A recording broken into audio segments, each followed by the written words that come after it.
that, you know, innovation is really important for you as well, and for ICAC. Perhaps just you could give me a little bit of an insight into that. Sure. Well, with ICAC, we traditionally have been known for our research. So we have a head of technical information who's in charge of research.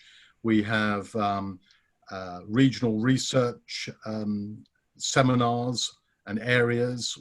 We control the World Cotton Research Conference every 4 years. So everything's been about research. But what's easy to forget is that demand for cotton comes from the consumers, from people like you and me going out there buying clothes or whatever's made of cotton. And that's an area that's been innovating very, very quickly. And cotton's lagged behind. And in many ways, it's easier for our competitor, which is synthetic fibers, to innovate. It's easier for them to engineer fibers, for example, which is more difficult for cotton. So cotton has to look at ways in which it can innovate as a natural fiber. And that's a huge challenge. And it's an area that I'm really keen that we start looking at and really concentrating on, so that we can raise the profile of cotton against our competitors of synthetic fibers, but also increase the demand for cotton, which is obviously important for us as well too. I mean, I've become aware that you've developed a couple of quite innovative products recently. I know one's an app, but I wanted to ask you first about your virtual reality training program. Yeah. What's all that about? Yeah, that is totally unique in the cotton world. Obviously, there are virtual reality programs and films that you can download on Oculus. But what's really interesting about virtual reality training is I got the idea because I saw some training programs, and but the training programs were around teaching people how to operate things in a dangerous environment. So, for example, if you wanted to teach somebody how to defuse a bomb, you don't actually take them and defuse a bomb. So a virtual reality training program would work very well. So if they get blown up, it's only virtually, not for real. So I took that concept and I thought, well, how else could we adapt that to the cotton world? And one of the things about cotton is about how to increase yields. And the way that it's been traditionally done in cotton is somebody goes and talks to farmers, or they have demonstration farms. Now, those demonstration farms may be 100 kilometers away from where the farmer lives, but to have a demonstration farm, it's got to be in season. So having virtual reality allows us to do a lot of things that we couldn't do before. But the beauty about virtual reality training is that it uses a concept called immersive learning. And psychologists have found that the best way to learn is through immersive learning. So I always describe our training to people that have never seen virtual reality training or a virtual reality program before, is when you watch it, I can guarantee the first thing that you'll say is, wow. And because you say wow, and it has that wow factor, you remember it. And that's the beauty of virtual reality training. It's a great way of getting complex messages across to people and that they remember it. So is it that wow and the ability to translate something quite complex into something quite simple to understand? Is that why you went with virtual reality rather than, say, a film or a video or the like? Yeah, because it's with a film, you're just watching it. So it's like a PowerPoint presentation. It's a one-way transmission. You're just watching it. But with virtual reality, you're interacting with the environment. You're looking around, looking behind you, looking down at things. And we've got 2 modules, and maybe I'll tell you a little bit about those 2 modules because it will help you understand the benefits of that program. So one module is around increasing yields. and the other one is around pests and diseases. So if you're trying to teach a farmer about the bollworm, for example, and they've never seen a bollworm, traditionally what you would do is you show them a picture or put it on a PowerPoint slide. And that bollworm on that PowerPoint slide is about that big. Mm-hmm. When in reality it's that big. So how do they spot it in its natural environment? Well, the beauty is with the virtual reality is they put on their headset and they can go and look right down at the leaf and they can see that that bollworm or whatever that pest is and go right up close and see what it actually looks like in reality.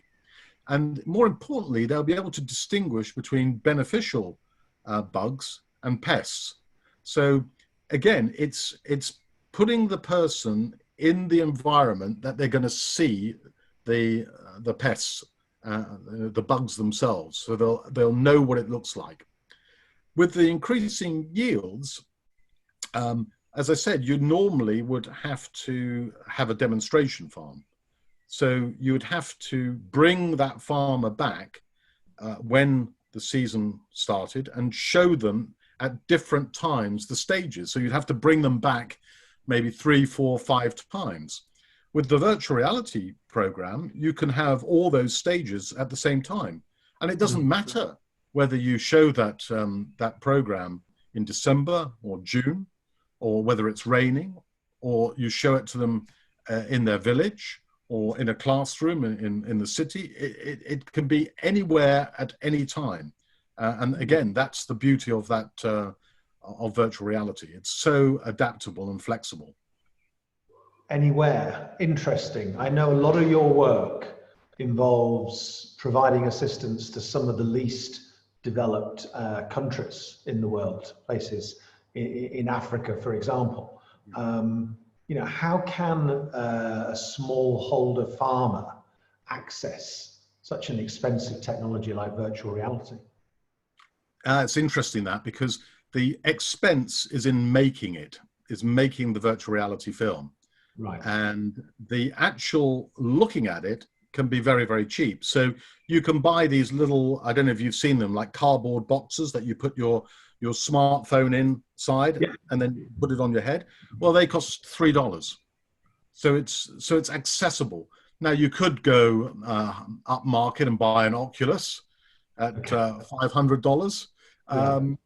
But for the farmer, he doesn't need that. He can use an extension officer's smartphone, put it in this cardboard box, and they can look at it that way. So it's really accessible. The expense is in making the virtual reality film. Yeah, I'm sure it is expensive.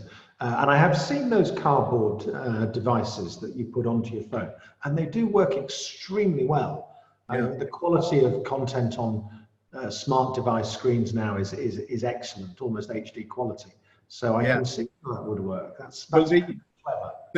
The key to that is actually the film itself, because it's very easy to go and buy yourself some camera in your local electronics store and think you're going to make a virtual reality film, and of course you can, but in reality, when you're looking at it, it's going to be rubbish.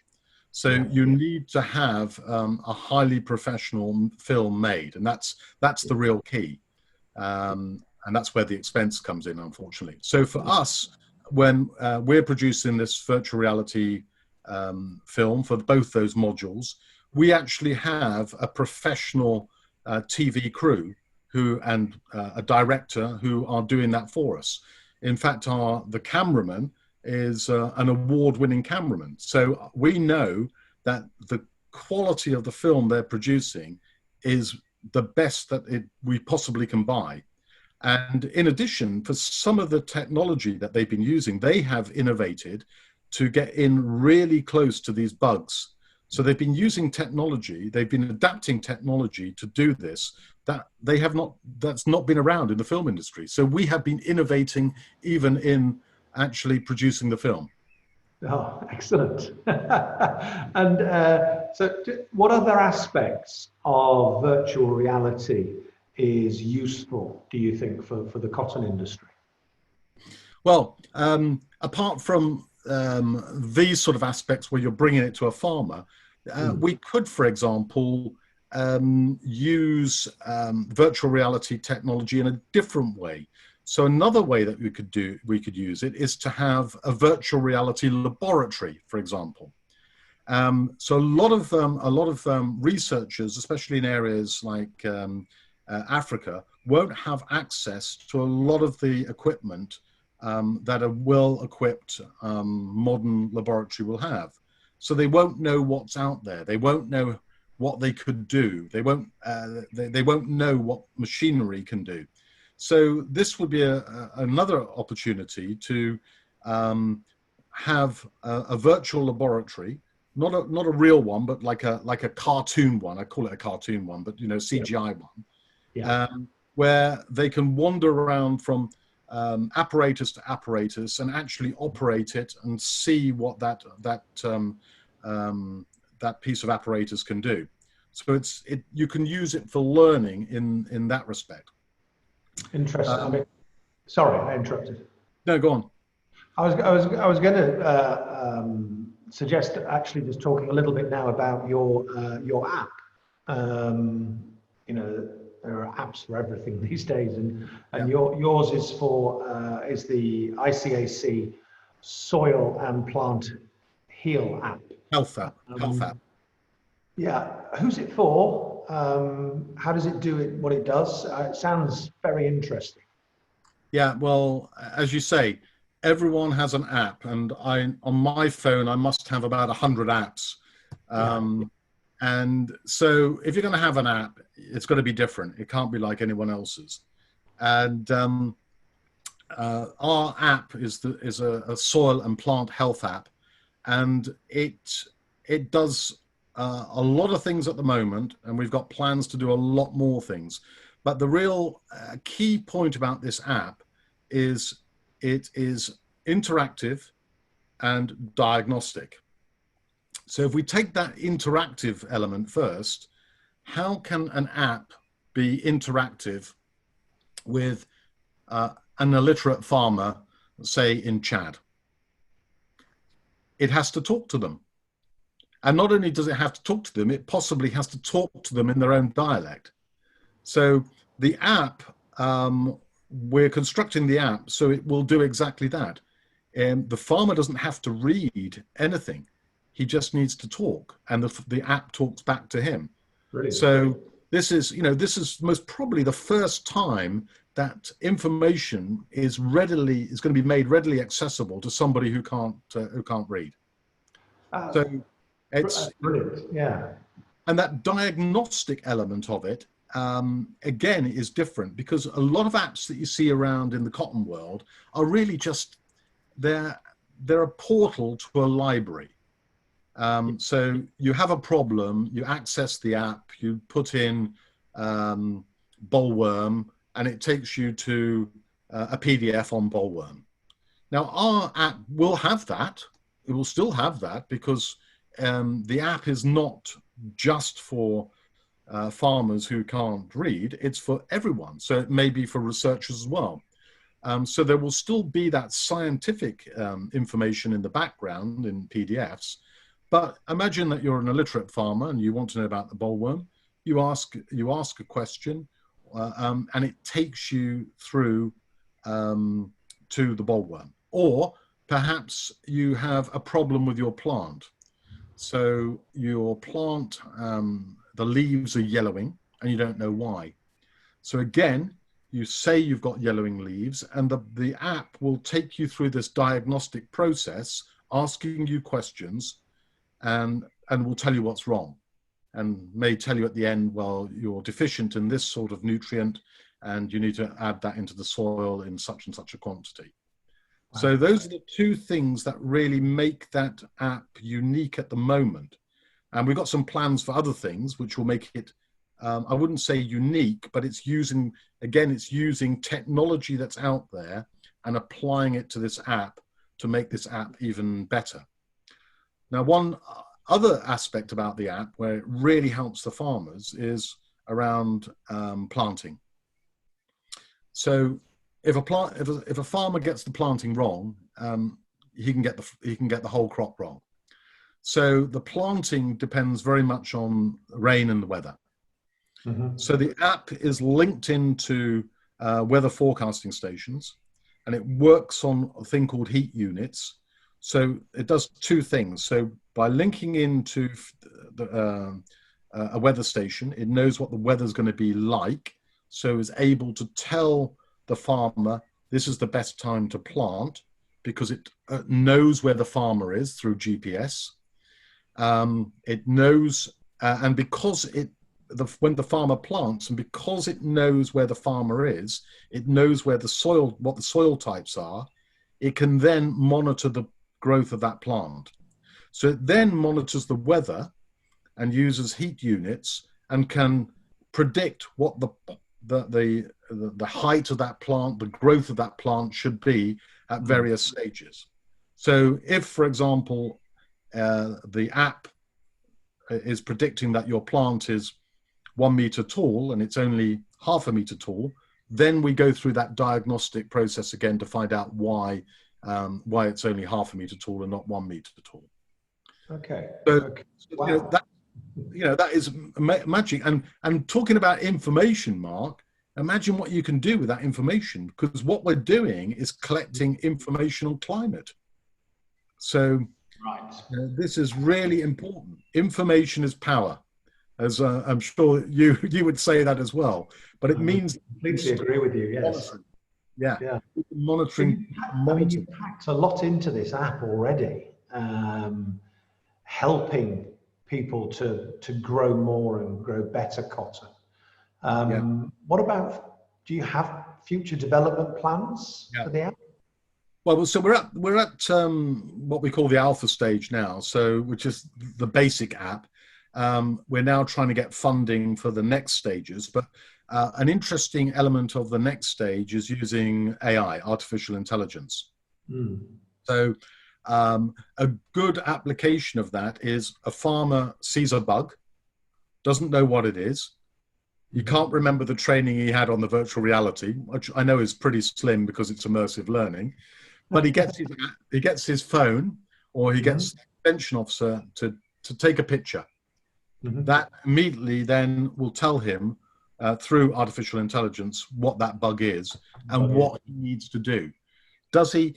So, for example, it may tell him, okay, that's a beneficial bug. You don't need to do anything. You don't need to spray at all.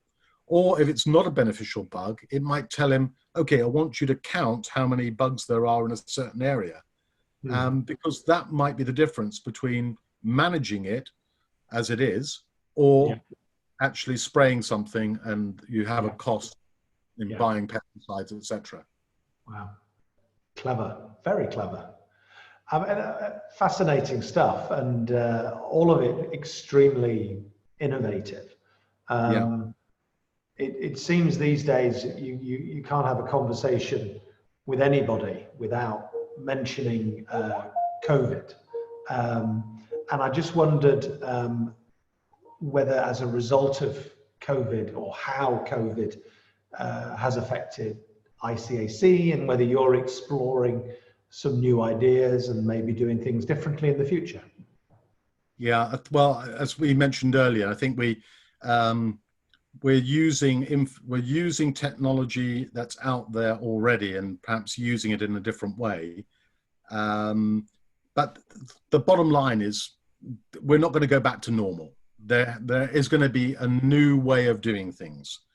And so it's really important that we innovate, use technology, and that we actually take this opportunity to take a leadership role in cotton moving forward by using this technology, which is why I'm really excited about what you're doing, because that's really groundbreaking stuff, and it's going to really set the standard and bring the rest of the cotton industry behind it. But we, like you, are looking at virtual conferences, and later this year we're going to be holding a global conference in Washington in November. And one of the things we've been discussing is whether it's a physical conference or it's a virtual conference, or in fact, it's a hybrid conference. Yeah. Now, this global conference is really going to be key for the cotton industry because it's all about recovery. So we want the maximum number of people there to attend, and we want every sector to attend. So traditionally, when you've gone to a cotton conference, it's been for a particular sector, maybe the textile sector, or cotton producers, or merchants. But this time, this is an opportunity to bring every sector from cotton producer to retailer together in a conference to talk about one thing: how do we recover? What do we need to do? And what do we need to put in place for the cotton industry to recover, the cotton and textile industry to recover? So that global conference is really important for us. And some of our other conferences, the same. Why do we need to just restrict it to a physical attendance? So our plenary meetings, our World Cotton Research Conference, which is going to happen in October next year. Again, a hybrid model makes that conference more accessible than ever before. So it makes sense to do that. But yeah, we also are using the technology to communicate and engage in a new way with our members. And it's almost surprising that we haven't done this before. But we've been using Zoom to hold meetings with our member countries. Whereas before we would have traveled out to that member country and we would have done the groundwork when we got there.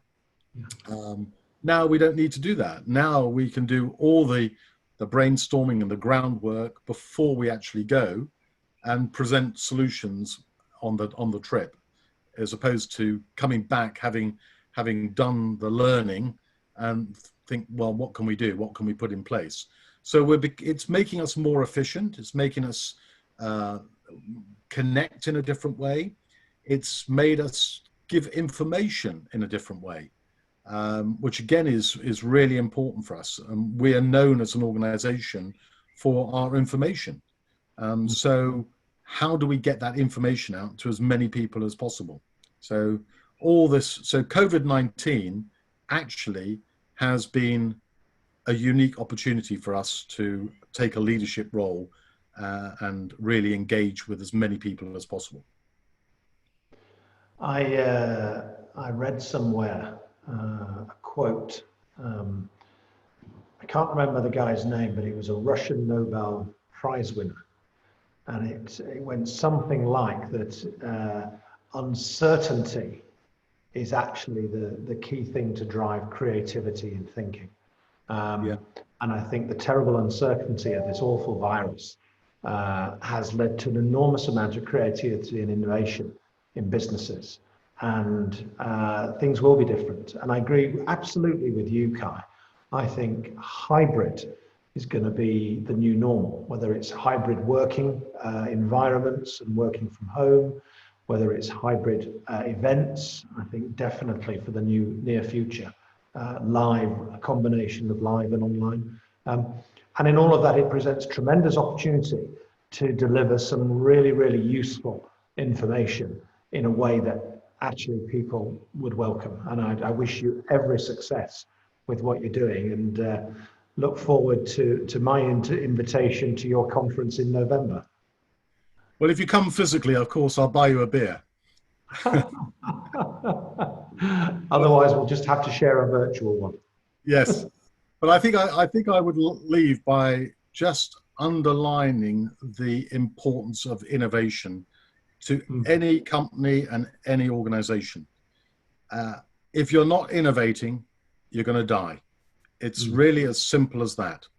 So look at what's happening. And it's not necessarily coming up with a brand new invention.